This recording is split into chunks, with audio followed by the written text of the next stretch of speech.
Praise the Lord. Good morning. கர்த்தர் நல்லவர், அவர் கிருபை என்றும் உள்ளது. மார்க்கு 14ஆம் அதிகாரம் 12ஆம் வசனம். இயேசுவினுடைய சீசர்கள் அவரிடத்தில் வந்து, நீர் பஸ்காவை புசிக்கிறதற்கு நாங்கள் எங்கே போய் ஆயத்தம் பண்ண சித்தமாய் இருக்கிறீர் என்று கேட்டார்கள். மார்க்கு 14ஆம் அதிகாரம் 12ஆம் வசனம். பஸ்காவை பலியிடும் நாளாகிய புளிப்பில்லாத அப்பம் சாப்பிடுகிற முதலாம் நாளிலே இயேசுவினுடைய சீசர்கள் அவரிடத்தில் வந்து, நீர் பஸ்காவை புசிக்கிறதற்கு நாங்கள் எங்கே போய் ஆயத்தம் பண்ண சித்தமாய் இருக்கிறீர் என்று கேட்டார்கள். அவர் தம்முடைய சீசரில் 2 பேரை நோக்கி, நீங்கள் நகரத்திற்குள்ளே போங்கள், அங்கே தண்ணீர் குடம் சுமந்து வருகிற ஒரு மனுஷன் உங்களுக்கு எதிர்ப்படுவான், அவன் பின்னே போங்கள்.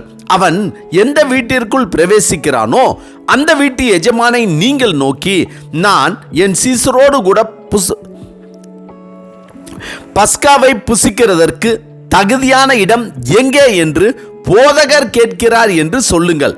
அவன் கம்பளம் முதலானவைகள் விரித்து ஆயத்தம் பண்ணப்பட்டிருக்கிற விஸ்தாரமான மேல் வீட்டு அறையை உங்களுக்கு காண்பிப்பான், அங்கே நமக்காக ஆயத்தம் பண்ணுங்கள் என்று சொல்லி அனுப்பினார். அப்படியே அவருடைய சீசர் புறப்பட்டு நகரத்தில் போய் தங்களுக்கு அவர் சொன்னபடியே கண்டு பஸ்காவை ஆயத்தம் பண்ணினார்கள். ஆண்டவராய் இயேசு கிறிஸ்து வருவதற்கு, தங்குவதற்கு, புசிப்பதற்கு, ஆசீர்வதிப்பதற்கு ஏற்ற இடம் எது என்று, ஏற்ற இடம் எது, அவருக்கு பிடித்தமான இடம் எது, அவருக்கு சித்தமான இடம் எது என்றால் அது ஆயத்தம் பண்ணப்பட்ட இடம், ஆயத்தம் பண்ணப்பட்ட வீடு, ஆயத்தம் பண்ணப்பட்ட உள்ளம். அவர் தன்னுடைய சீசர்களிடத்தில் சொல்லும்போது ஆயத்தம் பண்ணப்பட்டிருக்கிற இடத்தை காண்பிப்பான் என்றார். அதேபோல் சீசர்கள் சென்று அவர் சொன்னபடியே ஆயத்தம் பண்ணப்பட்ட இடத்தை கண்டு அங்கு பஸ்காவை ஆயத்தம் பண்ணினார்கள். ஆயத்தம் பண்ணப்பட்டிருக்கிற இடத்திற்கு இயேசு வந்து அவர்களுக்கு தன்னுடைய சரீரத்தின் அடையாளமாகிய அப்பத்தையும் அநேகருக்காக சிந்தப்படுகிற புது உடன்படிக்கைக்குரிய அவருடைய இரத்தத்திற்கு அடையாளமான திராட்சை ரசத்தையும் கொடுத்து ஆசீர்வதித்தார். யோவான் சாணன் ஆண்டவராய் இயேசு கிறிஸ்துவுக்கு முன்பாகவே வந்து அவருக்கு வழியை ஆயத்தம் பண்ணி இருந்தான். ஆயத்தம் பண்ணப்பட்ட இடத்திற்கு இயேசு வந்து அநேக அடையாள அற்புதங்களை செய்து ஆசீர்வதித்தார்.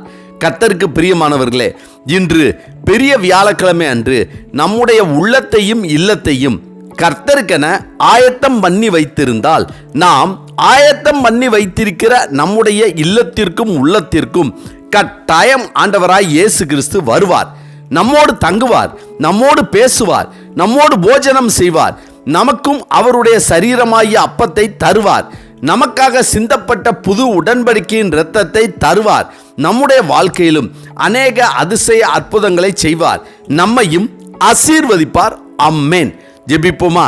சர்வ வல்லமை உள்ள சேனைகளின் தேவனாகிய கர்த்தாவே, அநேக வீடுகள் உள்ள நகரத்தில் உமக்காக ஆயத்தம் பண்ணப்பட்ட வீட்டிற்கு நீர் சென்று ஆசீர்வதித்ததைப் போல எங்களை சுற்றி அநேகம் பேர் இருந்தாலும் உம்மை அனுதினமும் நாடி தேடி உமக்காகவே ஆயத்தம் பண்ணியிருக்கிற எங்கள் இல்லத்திற்கும் எங்கள் உள்ளத்திற்கும் நீர் வந்து, நீர் தங்கி இருந்து, நீர் எங்களுக்காக ஆயத்தம் பண்ணி வைத்திருக்கிற பரலோகத்திற்கு நாங்கள் செல்லும்படியாக எங்களை தகுதிப்படுத்தியும், இப்போது எங்களை சுற்றி இருக்கிறவர்களின் கண்களுக்கு முன்பாகவே நாங்கள் ஆசீர்வதிக்கப்பட்டவர்களாய் அனுதினமும் உமோடு வாழக்கூடிய கிருபையின் வரங்களை கர்த்தர் எங்களுக்கு தரும்படியாக ஆண்டவராகிய இயேசு கிறிஸ்துவின் இன்ப நாமத்தில் ஜெபிக்கிறோம் நல்ல பிதாவே.